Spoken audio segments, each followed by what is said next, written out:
Good evening, everybody, and welcome to tonight's very special Earth Day edition of EO Talks. Tonight, we are with filmmaker Joe Gantz. Thank you so much for joining us, Joe. I know it's an absurdly early time for you. But of course. So just before we get into the talk, I just want to share a little bit about Earth.org, as well as the Hive and the purpose of these talks. So Earth.org is a not-for-profit environmental organization based in Hong Kong. Our aim is to bring attention to what is happening to natural ecosystems worldwide. So we do this by advocating for sustainable economic policies, for the protection of the natural environment, and an extension of governance and oversight to cover the global commons. With these Earth.org talks, we try to engage with inspiring change makers and thought leaders in the sustainability sphere to share their opinion and knowledge with our global audience, all in the attempt to bring attention to what we, the humans, are doing to our planet. So this event is brought to you by the Hive co-working spaces, which is a place where passionate and entrepreneurial people can get together and share ideas while growing their businesses. The Hive has locations in Thailand, Vietnam, Japan, Australia, Singapore, and Taiwan. So now onto the reason that we are all here tonight. Joe Gantz is an Emmy award-winning filmmaker and producer whose previous bodies of work include Taxicab Confessions and American Winter. Tonight, we will be discussing his newest documentary, The Race to Save the World, which is actually being released today. In the documentary, Gantz brings an urgent and intimate portrait of the protests, arrests, courtroom drama, and family turmoil these activists endure as they single-mindedly focus their attention on the goal of creating a more sustainable world for future generations. Simply put, it's an inspiring and energizing call to action to quit waiting on the sidelines and make our voices heard. So just before we get into the interview, I would just like to remind the audience that there will be a Q&A session afterwards. So if you would like to ask Joe a question, please feel free to pop it into the Zoom chat box or put it up on the Facebook on any of the Hive country pages, and we will be sure to field them to Joe. So Joe, how are you doing in these crazy times? I'm doing well. I'm in Los Angeles, a suburb of Los Angeles. And I'm now fully vaccinated, so I'm hoping to get back to regular life fairly soon. Yeah. But I'm working hard to get this film out. Fantastic. So yeah, great. Just get into the film. How did the inspiration for this film come about? Well, I had finished making a previous film on stem cell research and regenerative medicine called Ending Disease. And I felt I wanted to do a film that looked at climate change, but many climate change films tell people how bad things are and how much worse they're going to get. All of that is true, of course, but it ends up being so overwhelming and depressing to people that they tune it out many times. I don't blame them for tuning it out. When I see those films, I have to steel myself sometimes to listen to all the predictions and whatnot. And I felt that with my style of filmmaking, which is to what I call life in progress, that I could create a film where I follow people who are activists, but they're not able to tune out climate change. They're in the trenches doing whatever they can. They're not well off, they're not well connected, they're just average people, but they're doing everything they can. And I think that is sort of more inspiring to people because in essence, taking action is the antidote to depression when facing the threat of climate change. That actually answers my next question, which is why you chose to use regular people instead of the Greta Thunbergs or the Leonardo DiCaprios. So that's great. So getting into these activists, can you tell us, if you know off the top of your head, can you tell us a little bit about some of these activists and the work that they're doing and like the vast spectrum of work that they're doing? Well, the activists are 15 to 72. The youngest is Aji, and he was part of a court case in the state of Washington that said that younger people have a right, one of their rights is a right to a clean environment and clean air. And they actually had a group of plaintiffs, and he was a part of them. They were all minors, and they sued the state for the right to have a clean environment. They actually won, and then it got appealed, and they undermined it, and so it's kind of in limbo now. And then on the other end of the spectrum, you have Miriam, who is 72, and she walked across the country from Long Beach, California to Washington, D.C., which is 3,000 miles. And she walked with a small group that talked to people along the way, trying to educate people about climate change. And then in between, you have Abby. She's a mother and a wife, and her daughter was, I think, 14 when she started. She blocked an oil train by sitting on a 20-foot high tripod and risked arrest, and was arrested and taken to trial. And she wanted to draw attention to the fact that these oil trains are very dangerous. They carry tremendous amount of oil, and they have derailed and blown up. And one derailed a mile from her child's school. And then we have Bill, and Bill is the originator of kayaktivists. I don't know if you've heard of that, but that's people who use kayaks to block. Well, they blocked the Polar Pioneer, which was a Shell oil drilling rig that is about as big as 11-story building, and it came into the port of Seattle to be repaired, and they did not want it to go to the Arctic and be able to drill, because that could be very dangerous for the environment. So about I think 75 kayaks tried to keep it from leaving, and it was chaos, and the Coast Guard was trying to stop them, and so that was quite an event. And then you have lastly Michael, and Michael was one of 5 people total who in different states at the same time turned off the Keystone Pipeline. And they did it in different states and cut off 15% of their oil coming into the United States one day.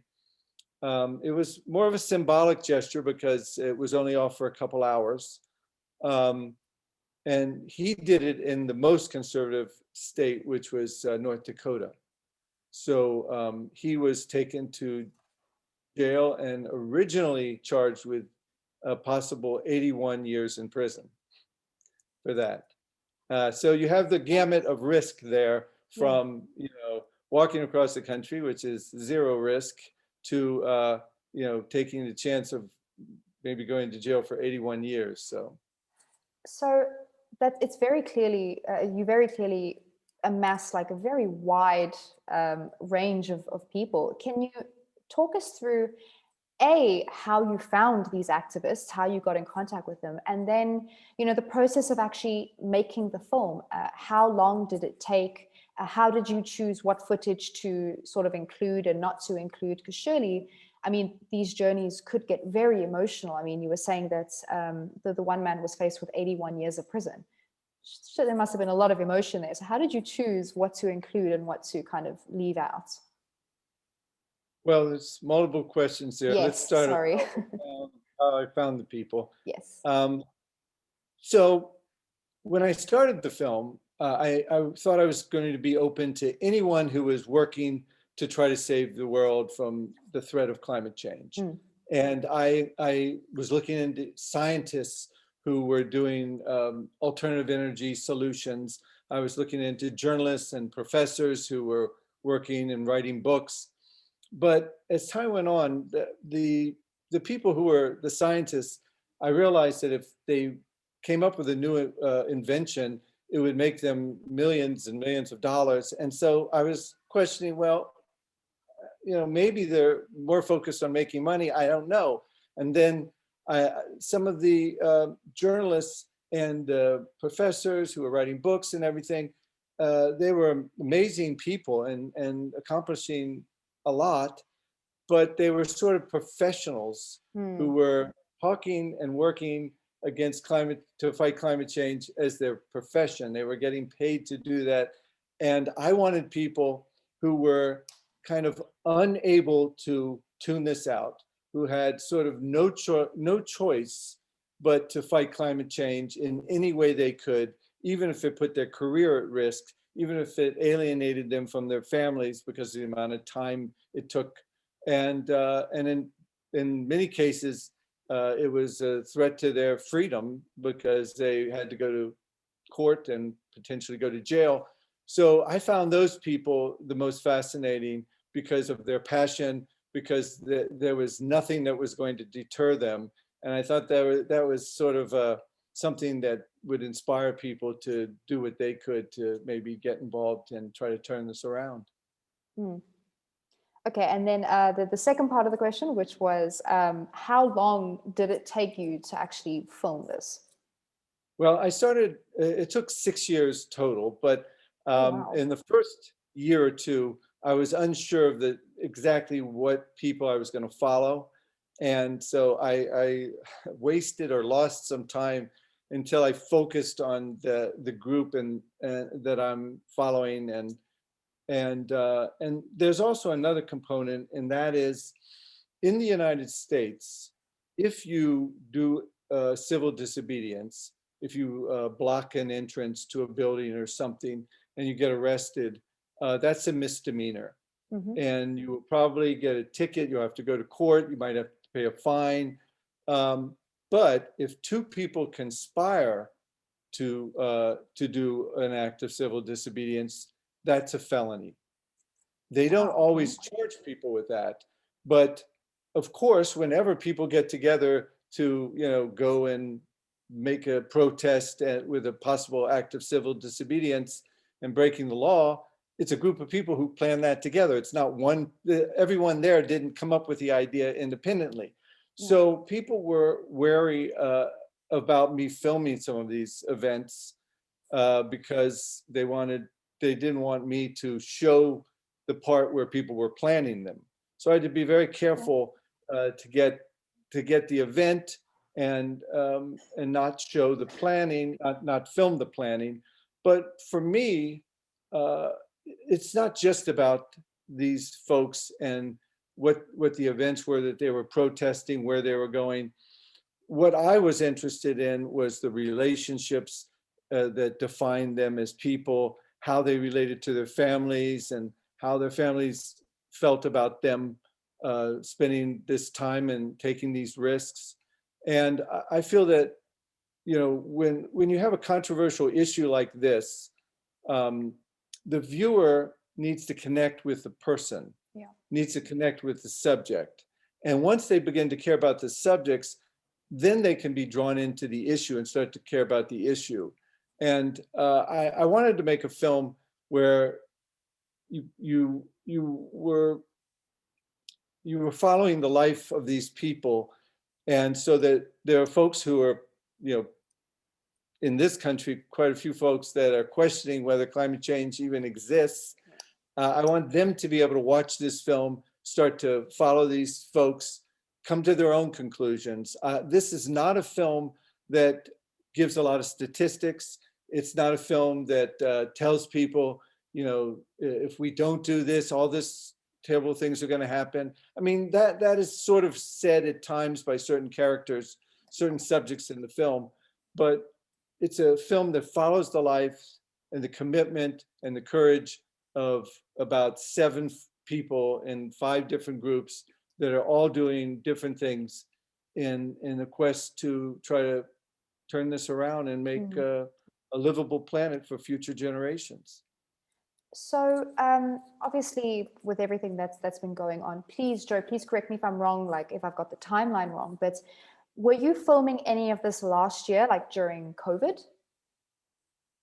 No. Okay, so everything was completed It takes before about then. a year to edit a film like this. So during COVID, we were editing, and so that was fine. We could do it from our homes. Okay, no, that's good. And so, sorry, just my third part of that question. Did you, how did you decide like what footage to omit or keep in? Well, I had a tremendous amount of footage. Um, I call my style of filmmaking life in progress, Yes. and I try to be there during the important moments, like a protest, like a court case. But I also try to be there during the everyday moments, the nuanced moments that kind of define us, and moments with Abby and her daughter, Abby and her husband, Bill and his family, and so I am committed to be in the life of these people, following these people for many more moments than will wind up in the film. That also has the effect of, since I'm around so much, they get used to me and my crew, my small crew, so they can go back to being themselves with us around, and so it can become very authentic. Um, and so I film a tremendous amount. It's also more expensive to make this type of documentary. These people are all over the country. Yeah. I'm in Los Angeles. None of my subjects are in Los Angeles, so I have to fly there with my crew. And so that's a lot of commitment to be there for times that you don't think are going to be getting into the film. But to answer your question, when you get down to what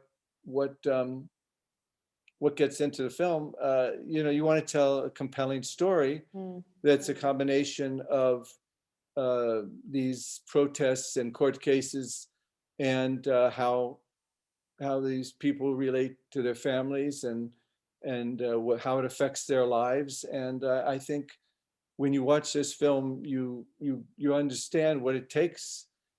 People look at climate activists, I think, as some kind of stereotype, but they don't really see the nuance of what it takes to live out that kind of commitment and how it affects your life. Sure. So, as you've just said, you were obviously with them for a tremendous amount of time. So, did you forge any relationships with your subjects that sort of changed the way that you think about climate change? Or rather, how did they influence your opinion about climate change? Well, I spend a lot of time with the folks, and it's important to develop a trust, so that people will be themselves, both be themselves at a demonstration and be themselves, in an intimate discussion with their husband or wife or daughter or son. Um, so I followed these folks for about 5 years, and I was touched by all of them. Their commitments are inspiring and uplifting, and I wish that people. I want people to see the film, because I think the point of the film is that if Aji, age 15, can do what he does, if Miriam, age 72, can walk across the country, if Abby can take the risk of sitting on this 20-foot tripod and blocking an oil train and risking jail, and Bill can, get together these group of activists to go on the water at 4 a.m. to try to stop this oil rig from leaving the port of Seattle. That is compelling and inspiring, and that's what we need. We need for people to get involved in huge numbers. I think most people realize that climate change is already affecting all our lives, and it's going to get much worse. But I think most people are sort of waiting for somebody to come along and solve this, or some government to get together and solve this. But even though the majority of people realize what's going on and how serious this is to all our futures, the politicians are often, sort of in the pocket of fossil fuel industry folks. And so in order for the politicians to make the kind of fundamental changes that need to be made, people are going to have to get in the streets, make their voices heard, and give them no choice. They are going slow, especially in this country. They're going very slow and trying to undermine it and saying absurd things like it's a hoax or whatever else. just such anti-science things that I don't even think the politicians themselves believe in. I don't think they believe it, because if you look around, our Defense Department has had a climate policy in place for decades. Yeah. When I see these folks and when I spend time with them, I'm inspired by their passion and their commitment. And I think that when people watch the film, they're going to say, well, if these guys in the film can do what they do, I can do something. Everyone can take the level of risk that they're comfortable with. Yeah. You can write a blog, you can have a radio show, you can make a film, or you can get in the streets and, you know, you can risk arrest if that's what you're into. But Miriam says something very interesting. She said that she felt depressed about climate change until she started getting involved in taking action herself. And taking action is the antidote to depression. And I think that's true. I see these people out in mass, and there's such energy there and excitement. And so I agree with that. And one other thing that was said in the film that struck me is when Bill, who's head of the kayak activists, he's sitting on his couch with his daughter, who I think was about 15 or 16 at the time. And they're having a conversation, and the daughter says, change is inevitable. She says, change is inevitable, so I don't want to fear the future. And Bill says, yes, change is inevitable, but do we want to be the authors of this change or the victims of the change? And I think that's the decision we need to make. And I think when people get involved in mass and make their voices heard, we can ensure that we can mitigate these terrible climate change events that are coming, and we can make it a graceful transition to another way of using energy, creating energy, and leave a livable world for our children and grandchildren. That was actually kind of covering one of my later questions, which was, you know, did you come away from this film feeling inspired, or did you feel worn out? So, I mean, you definitely seem very energized and inspired by the film, which is fantastic, because, you know, obviously climate change can be such a heavy and depressing thing. So I really hope that, yeah, that's what people get from it when they watch this documentary, and I'm sure they will. This is not a depressing documentary. This is an uplifting documentary. Yeah. And I think we need that. You know, we need to feel, I mean, I think people feel like, what can one person do? Yeah. You know, changing my light bulbs, recycling, you know, does that do anything? But, you know, making your voice heard, being a part of this movement, that can be very exciting. And when you get them around a group of like-minded people, and you see that you're making a change here, and you're opening people's eyes, I think that's exciting, energizing, and people need to kind of get off the sideline and get involved. Absolutely. So talking about the individual activists, did you find that there was sort of key differences in how the younger activists approached their work as compared to the older ones? Well, Aji in the film, who's the youngest, talks about climate anxiety. The younger generations have grown up knowing that there's an uncertain future ahead of them. Yeah. I mean, I can't imagine what it's like growing up knowing that, you know, the world could be potentially unlivable. I mean, if storms get worse and droughts get worse and sea level rises and, you know, coral reefs are gone. I mean, how humanity is going to deal with that is the huge question mark. So I didn't grow up with that question in my mind. And so I think a lot of people your age are growing up with this feeling of like questioning what the future is going to be like and how livable it's going to be. And I think that has a profound effect on people. I have a child. I have a son who's 22. Okay. His name's Nathan. He did the music on the film. I have another son, David, 28. He edited the film.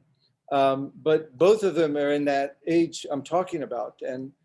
So I know about climate anxiety from my own family. And I think it affects younger people in ways that they might not even be aware of. I mean, even if you tell yourself, okay, I'm not going to tune into climate change. You know, I know that it exists, but I'm busy. I have a life. I'm going to let someone else deal with this. It's in the ether, and it's there, and it affects, I think, everybody, that knowledge. So I think in terms of when people get involved in the movement and get in the streets and try to make their voices heard, I think younger people and old people work hand in hand to accomplish that goal. But I think that the younger generation has something to deal with that the older generation didn't. And I find that sad and unfortunate. So you were talking about some of the things that these activists were doing, you know, the Kai activism, you know, the standing on a 20-foot tripod.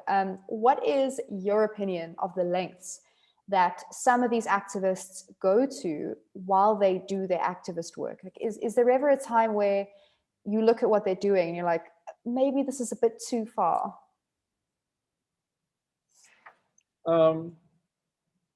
I didn't feel that the activists whose actions I covered in the film were too far, and I didn't feel it was too far for them. I mean, if someone is involved in something that, you know, maybe they find themselves in a group of people and act in a moment, and it doesn't really represent the amount of risk that they're comfortable with, you know, I wouldn't think that would be a good thing.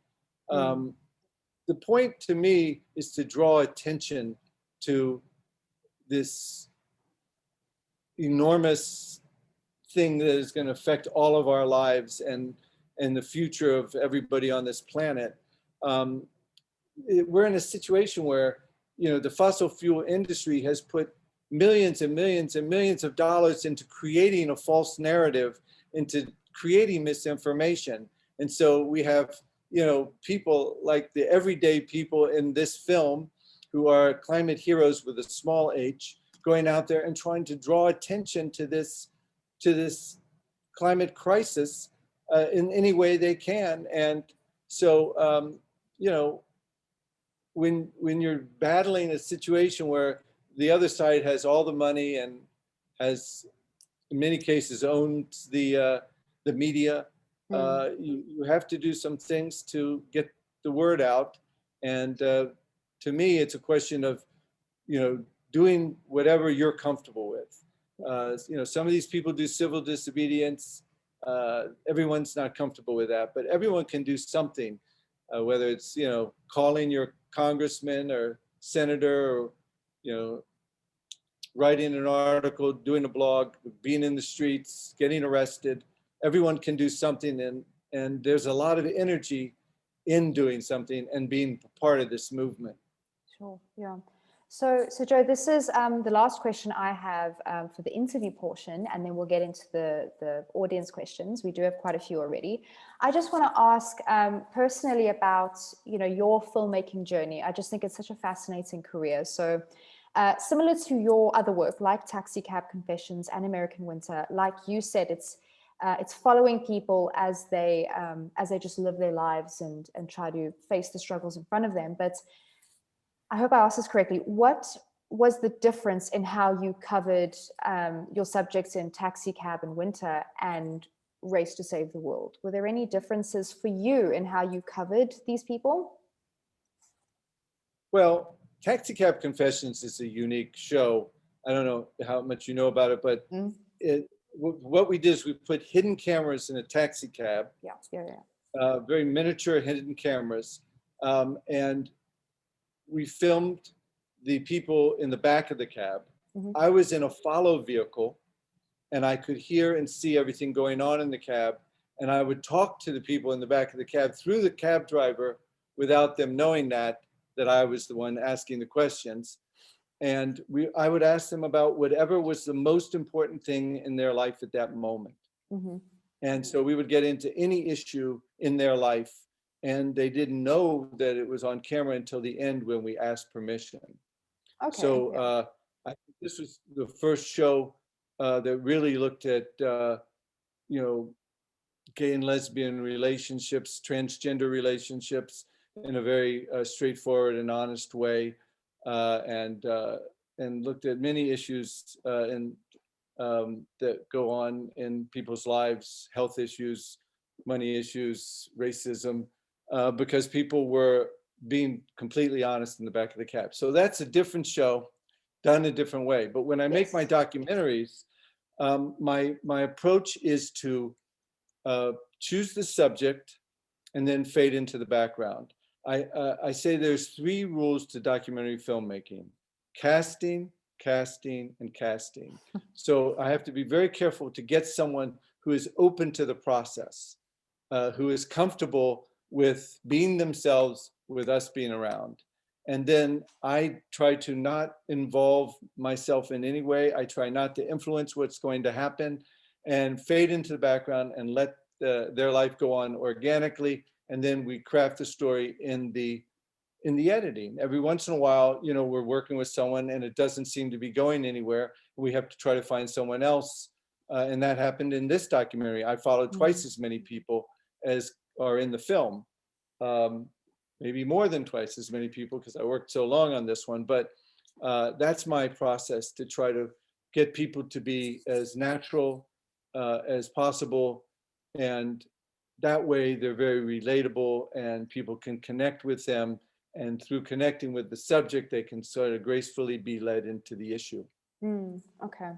Fantastic. So thank you so much. Thank you so much for that, Joe. So now we're going to be moving into the audience question portion. I'm just taking 1 second to look through them. Okay.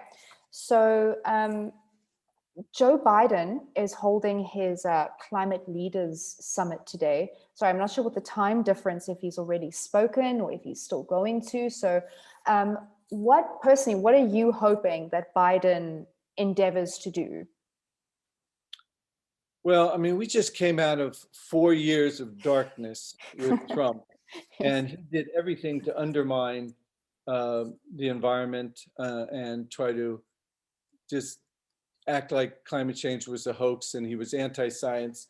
Yeah. Biden is completely different and is embracing, you know, the Paris Climate Accord, and is trying to say that we in this country are going to do everything we can.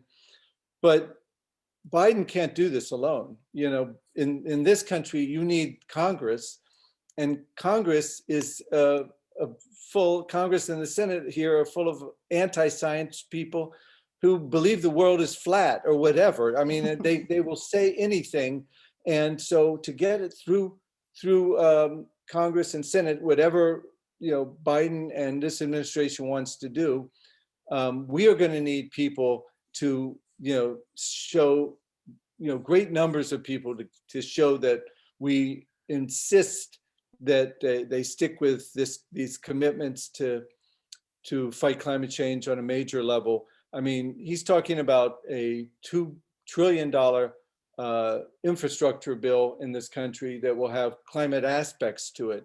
But I have heard that in order to keep the temperature below, not rising more than 1.5 degrees, it will take an investment in this country of $1 trillion a year for 10 years. I mean, that is a huge amount of money, and it's possible. We certainly come up with the money when there's COVID and we feel the risk of you know, a pandemic. And I think we can, if we can convince people that this is on that scale, that the possible, you know, effects of climate change are enormous and far-reaching, and it's going to affect everybody on this planet, that we need to, you know, find the funding, find the energy, find the commitment. And so people need to play their part, make their voices heard, and make sure that politicians cooperate. Yeah. Yeah, and you mentioned COVID. I've heard, you know, time and time again that COVID is the big reset. So let's hope that is true, that we do use COVID to, fix up our acts. Okay, so next question is, what is the overall message that you were hoping to convey, or you are hoping to convey with this documentary? What do you hope people who've watched it come away with? Well, I feel that you watch these folks and their enthusiasm, optimism, and undaunting sense of doing everything they can. It's contagious. And it's also, once you get involved in a group of people that are working to fight climate change, that energy is uplifting. And so I think that people are waiting on the sidelines. That's depressing. It's depressing to just watch the news and say, oh my God, so what's happening now? And hear people's predictions for the future. But to get into the fight, to do what you can, I think that is a whole different energy. And people are going to be finding it very meaningful to be involved, and we all have to be involved. And so I'm hoping this film inspires people to take action and take to the streets and make their voices heard. Okay. So the next one, I suppose this is a two-part question. So firstly, what are you working on next? I suppose, let's ask you that first. What are you working on next, if you are working on anything? I'm working on a few things that I'm developing, that I'm thinking about. There's nothing that I have committed to as my next project. I worked on this film on stem cell research and regenerative medicine, where we followed 10 different clinical trials for regenerative medicine potential cures for brain cancer, breast cancer, leukemia, lymphoma, HIV, and eye disease, babies born without a working immune system, and people with traumatic spinal cord injury. Regenerative medicine, stem cell and regenerative medicine is fundamentally changing medicine.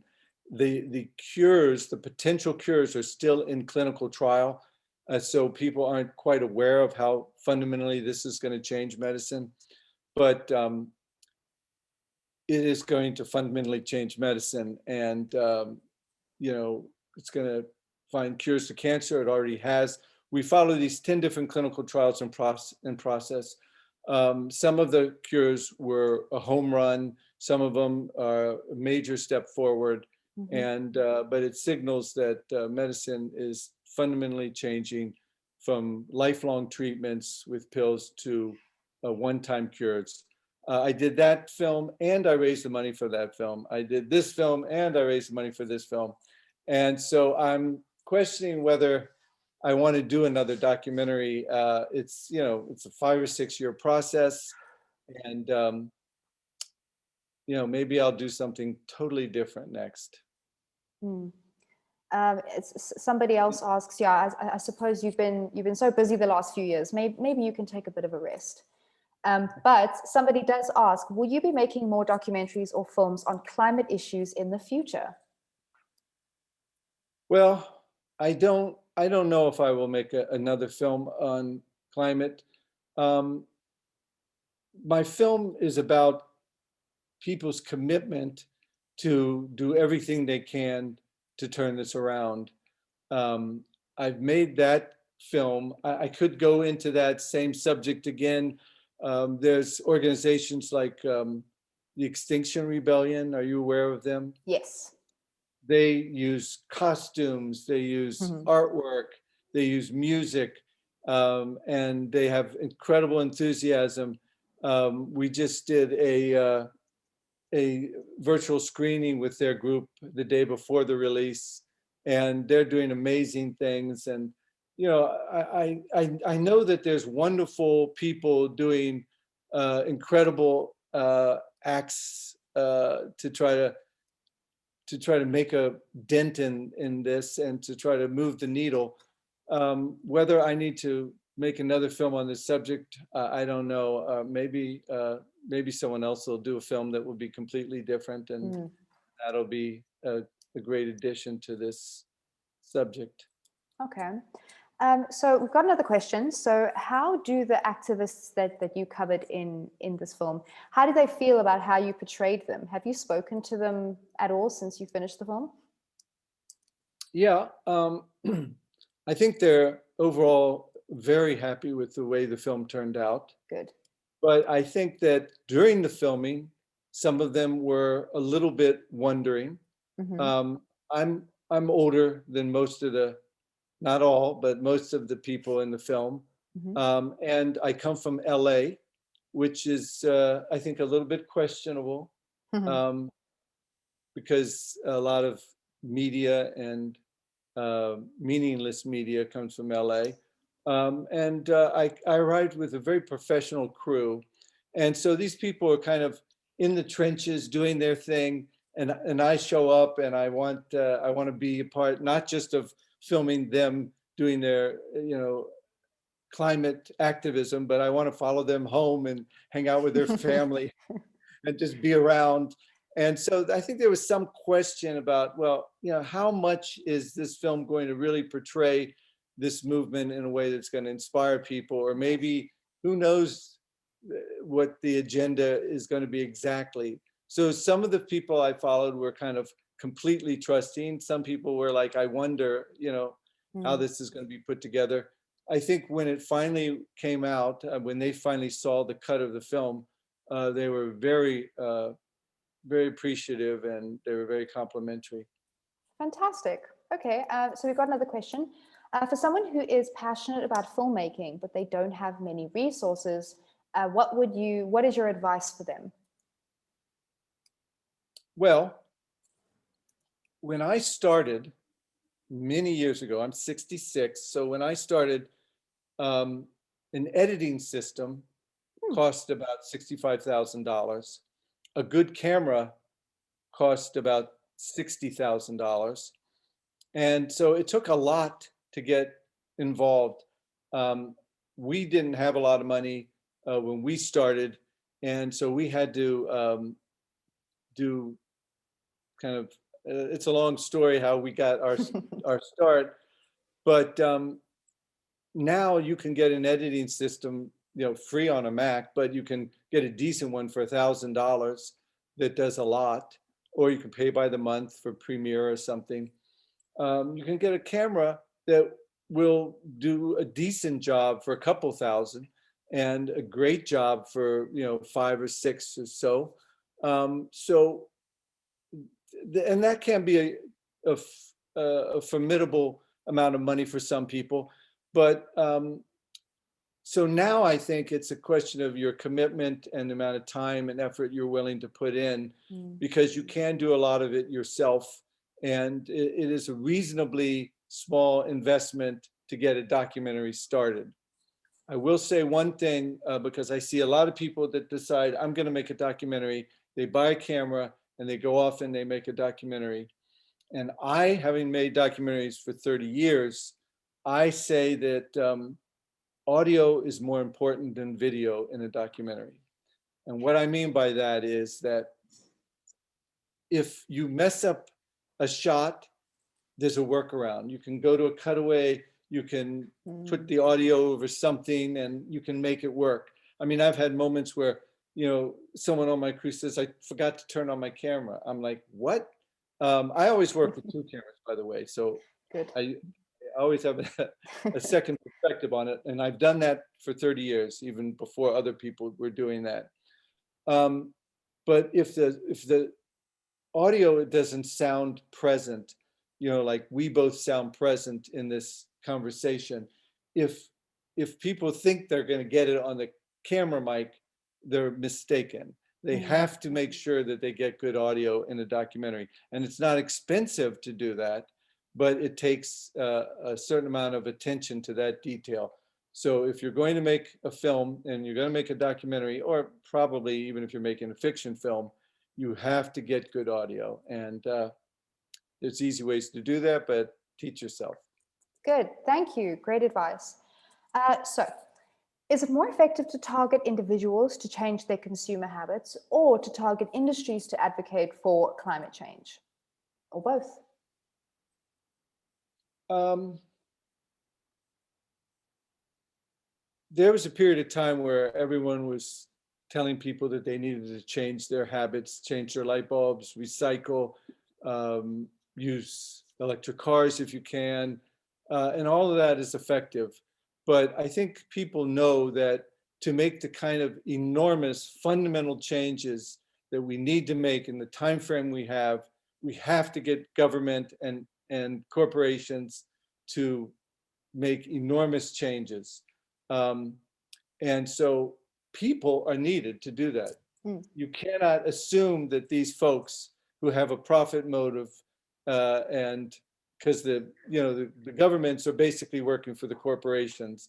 And so there's a huge profit motive there. You cannot assume that they're going to do what's right for all of our collective future.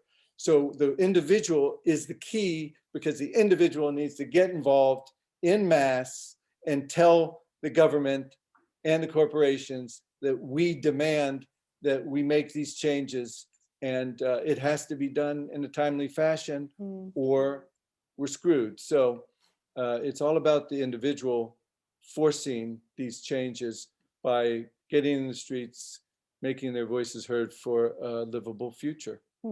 Okay, great. So, Joe, I'm going to ask you about your like Earth Day resolution, but first, where can we find your documentary? And yeah, someone just says would love to check it out. Thank you. Well, so it's available virtually at 40 theaters and a number of nonprofit climate organizations. And so if you go to the website, which is www.theracetosavetheworld.com, you can click on a movie theater if you want to watch it with the movie theater and they get half the ticket price, or you can click on a climate organization and they will get half the ticket price. So it's available through those outlets for about 6 weeks. And after 6 weeks, it'll be on video on demand. And so www.theracetosavetheworld.com and check it out. Fantastic. Okay, so the last question of the evening. So obviously, as today is Earth Day, we've asked our audience to share their Earth Day resolutions with us. So an action that they pledge to take during and after Earth Day. So Joe, tell us, what is your Earth Day resolution? Well, my Earth Day resolution is to work tirelessly to get this film out there. When you release a film, I mean, you can work 6 years on a film and put your heart and soul into it. And if people don't see it, then it cannot have an impact. It cannot create positive change. So there's so many things that can be done. And a lot of things around the release, you get things like this this video blog, or what would you call this, a video blog? Yeah, like a vlog style, I suppose. So we get articles in newspapers, but then after that is done, you still need to get the word out. And we're doing virtual screenings with organizations all over the world. So if anyone knows an organization that wants to do a screening, that organization can have a fundraiser with the film where they send out an invite to all their members and friends, and they watch the film, they get half the ticket price. And so I'm working tirelessly to reach all the environmental organizations, the climate organizations, and trying to set that up. And that'll probably take me until next Earth Day. Goodness. Well, we wish you the best of luck with that. And we thank you so much again for joining us. Again, I know it's absurdly early where you are, so thank you so much for giving up your time. And thank you to our audience for joining us as well, whether you're on Zoom or on Facebook. We really appreciate you being with us. Everybody, please, we have put the link, theracetosavetheworld.com. Please feel free to check that out. And please also find us on our social media, find our website, and please share with us what your Earth Day resolution is. So again, Joe, thank you very, very much for being with us. And yeah, we wish you the best of luck with everything. Thanks for having me. Of course. Okay. Goodbye, everybody. Take care.